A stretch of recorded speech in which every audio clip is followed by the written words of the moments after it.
Customer relationships, we know that it's so important. There's no doubt about that. What role does feedback play? Well, feedback's huge, right? And it's mutually beneficial. So when customers give us feedback and we actually listen and do something with it, even if it's a critique, it helps us shape and grow and change the way we approach things and maybe add even more value. If they feel heard, that's not a negative anymore. That's actually a positive. They feel like they're connected to their workshop. So regardless whether it's positive or it's a critique, thank the customer, because feedback is a gift.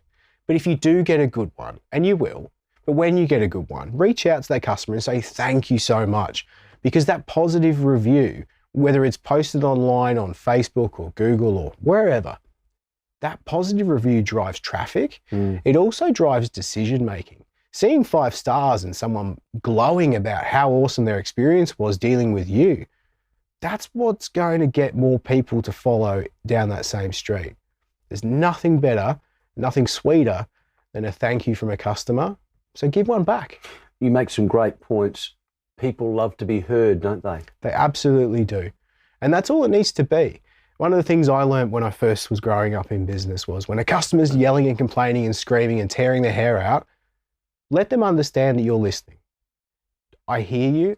Yep, you make some valid points. I'll take it on board, and these are the actions I'm going to take. And, really connect on it, because a customer who's enraged will simmer right down when they know they've been listened to. It's as simple as that.